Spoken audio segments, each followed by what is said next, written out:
ያለው ጥያቄ አሁንም ድረስ ሰላማዊ ድርድር ለማድረግ ቅድመ ዝግጅቶችን አድርገናል። ይሄ የሥራ በከፊል ስራ ማቆም አድማው ከማድረጋችን በፊት መግለጫዎች ሰጥተናል። አይተው እንደሆነ ቀርቦ ችግራችንን ሊወቀልን መንግስት ችግራችን መፍትሄ ይሰጠን ብለን ተማጥረናል።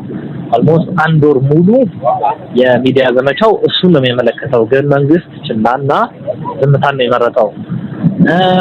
ፖለቲከኞቹ እኛን ወግነው ሁማኒቲ ተሰምቶቻቸው ትልልቅ ፖለቲከኞች እኛን ደግፈዋሉ። ስለዚህ እነሱ ሲደግፉ ነው መንግስት ሪስፖንስ መስጠት የጀመረው። ሪስፖንስ ሲሰጥ ደግሞ ወደ ፖለቲካል አዙሮታል። እነሱ ከኛ ጋር ምንም አይነት ንክኪም የላቸው። እንደ ሰብአዊነት ግን አንድ ዶክተር እንደዚህ ተቸግሮ መኖር የለበትም ብለው እኛን ወግነው ቆመዋል። እኛ ከነሱ ጋር ምንም ያነጋግረንም ፕሮሞት አድርጉልን ምንም አይነት ንክኪ የለንም። መንግስት መመለስ የጀመረው የጀዋርን እንቅስቃሴ አይቶ ነው። ያ እኛን አይወክልም፣ ጀዋር እኛን አይወክልንም። ስለዚህ መንግስት እያደረገ ያለው መልሱን ከመመለስ ይልቅ ወደ ፖለቲካል አጀንዳ ነው ያዞረው። እኛ አሁንም ለመነጋገር ችግሮቻችንን ለማስረዳት ይሄ እንቅስቃሴ የሚመራው ግሩፕ ሬዲ ነው። ጥያቄዎችን አስተናግዷል፣ ለሚመለከታቸው አካል በትኗል፣ ኢንክሉዲንግ የሃይማኖት ተቋማት ለስራ ማቆም አድማው ላይ ለሚመጡት ህዝቡ ላይ የጤና ሴክተር ላይ ለሚመጡ ጉዳቶች እንደ ጤናጦስ እጃችንን ታጥበን ወጥተናል። ለሃይማኖት ተቋማት ጭምር ሰጥተናል። ስለዚህ ይሄ ነገር እስከ 9 ድረስ እንዲሁ ዘመን የሚቀጥል ሆነ በ10 ሙሉ ለሙሉ ዘግተን እንደምንወጣ ፕላን አድርገናል። እቅዶች አሉ።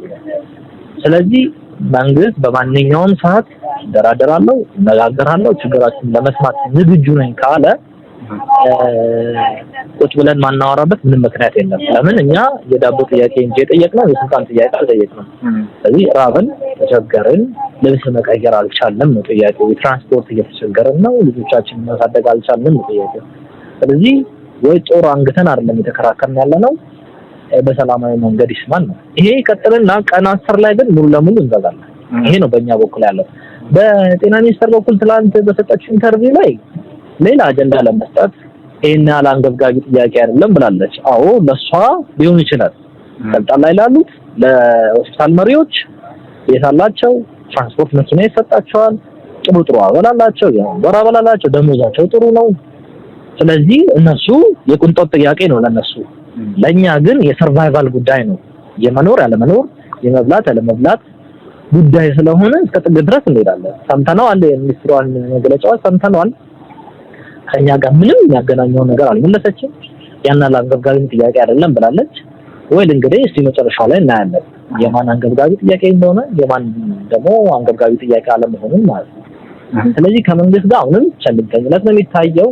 አፈናው አለ፣ ቡክሮቻችን የታሰሩ ነው፣ የተንገላቱ ነው፣ ዛቻው አለ፣ ደብዳቤው የተጻፈ ነው። ጥቁር አንበሳ ደሞዝ እየከፈለ አይደለም።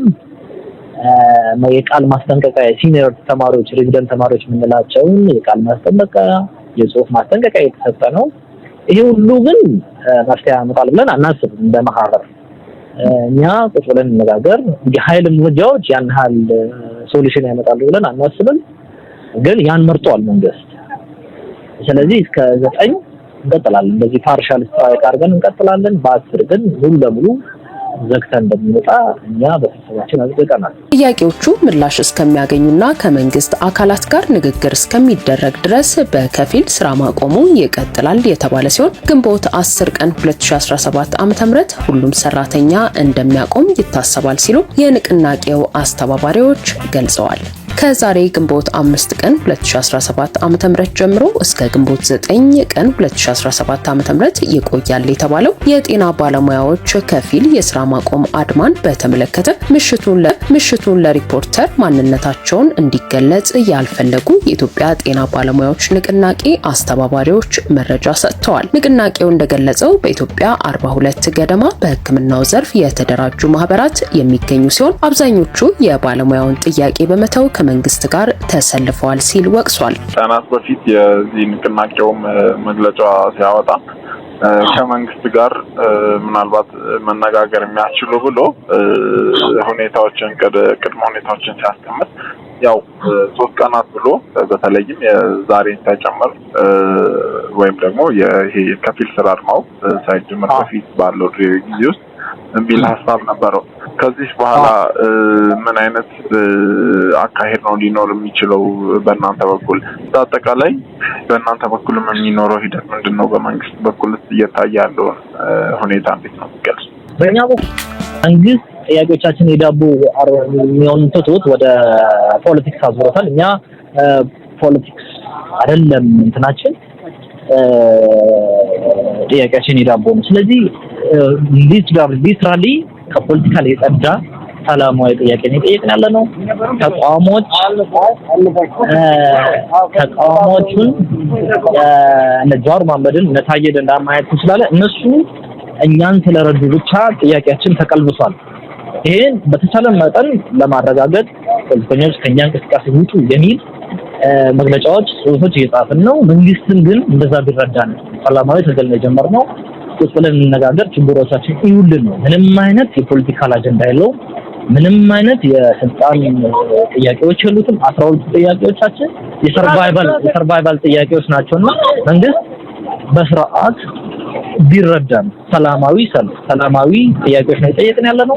ስለዚህ ፖለቲካ የጸዳ ጥያቄዎች ናቸው ብዬ ላሰምሮዳለሁ።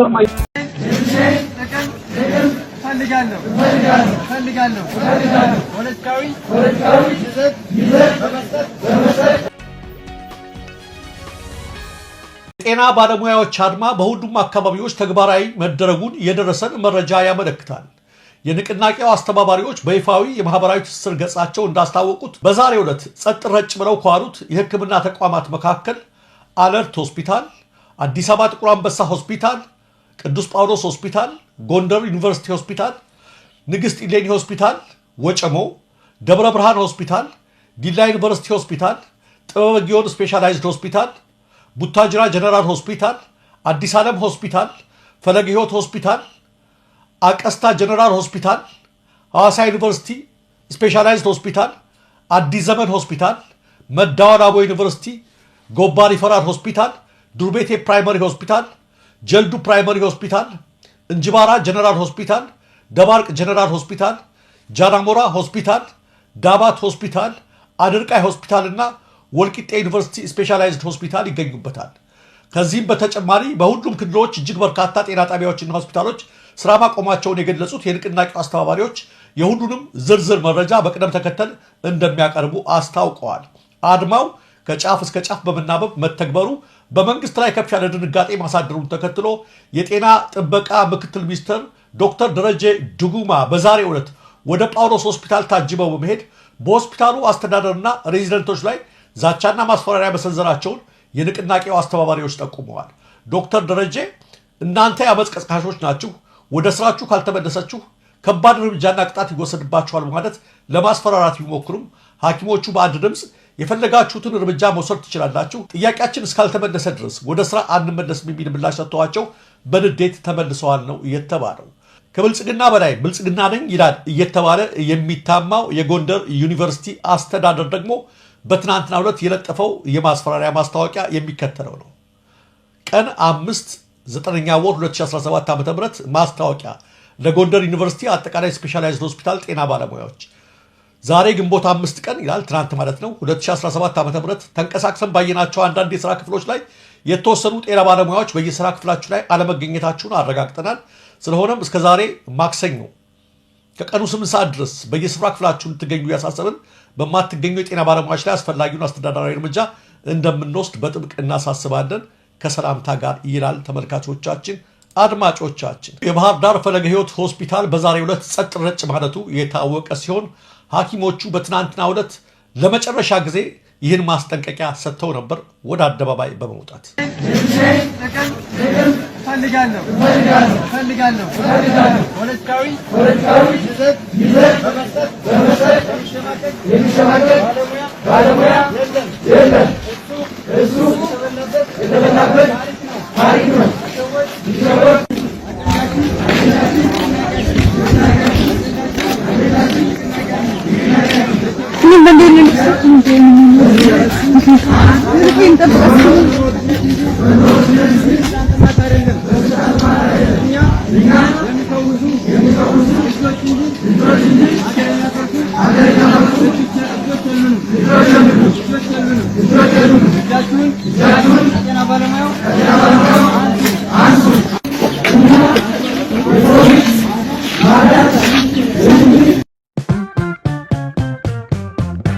ይህን ተከትሎ በበርካታ የሕክምና ተቋማት የታጠቁ ኃይሎች እንዲፈሱ ቢደረግም ከቤት አልወጣም ብሎ በዝምታ የተቀመጠ ሐኪም ላይ የሚወስዱት እርምጃ ተደናግሯቸው ውርውር ሲሉ ይታያሉ ነው የተባለው።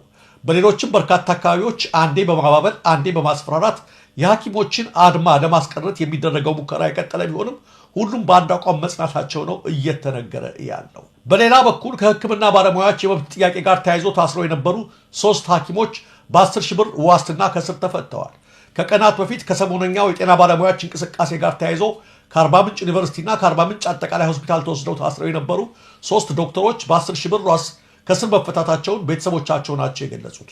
ባሳለፍነው ዓርብ ዕለት ለስብሰባ ትፈለጋላችሁ ተብለው በተወሰዱበት ነው እንዲታሰሩ የተደረገው ያሉት ቤተሰቦቻቸው ትናንት ፍርድ ቤት በሰጠው ትዕዛዝ መሰረት በዋስትና ከስር እንዲፈቱ ተደርገዋል ብለዋል። ፍርድ ቤቱ ፖሊስ አስፈላጊ ነው የሚላቸውን መረጃ አደራጅቶ ለግንቦት 7 እንዲያቀርብ ማዘዙንም የዶክተሮቹ ቤተሰቦች አስታውቀዋል።